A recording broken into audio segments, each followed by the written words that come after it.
దేవాలయానికి 100 మీటర్ల పరిధిలో ఎటువంటి కట్టడాలకు అనుమతులు లేకపోయినా అవినీతి అధికారుల సహకారంతో ఇళ్ల నిర్మాణం చకచకా సాగుతుంది. పట్టణంలో ఎటువంటి అనుమతులు లేకుండా అక్రమ భవనాలు నిర్మిస్తున్నారు. అక్రమ కట్టడాలు నిలపవలసిన టౌన్ ప్లానింగ్ అధికారులు మామూళ్ల మత్తులో మునిగిపోతున్నారు.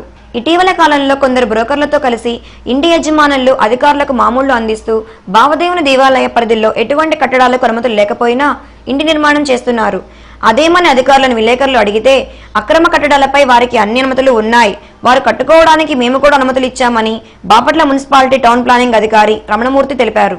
అయితే భావదేవుని దేవాలయానికి 10 మీటర్ల దూరంలో ఇల్లు నిర్మిస్తున్న యజమాని పురావస్తు శాఖ వద్ద తన ఇల్లు చిన్న రిపేర్లు ఉన్నాయని, రిపేర్లు చేయించుకోవడానికి అనుమతులు కావాలని కోరగా ఆ శాఖ అధికారులు రిపేర్లు చేయించుకోవడానికి అనుమతులు ఇచ్చారు.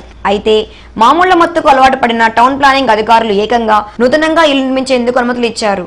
అయితే వారు అంత పెద్ద డాబా కడితే లేదు కానీ మేము చిన్న షాపులు కడితే ఏమైంది అన్న విధానంలో ఎటువంటి అనుమతులు లేకుండా దేవాలయానికి 40 మీటర్ల దూరంలో మరొకరు షాపులు నిర్మించారు. దేవాలయానికి 100 మీటర్ల దూరంలో ఎటువంటి నిర్మాణాలు చేపట్టకూడదని పురావస్తు శాఖ అధికారులు బోర్డు పాతినా అవేమీ మాకు పట్టవు అని, అవినీతి అధికారులు ఉన్నంత వరకు మేము అక్రమ కట్టడాలు నిర్మిస్తాం అంటూ అక్రమ కట్టడాలు నిర్మిస్తూనే ఉన్నారు.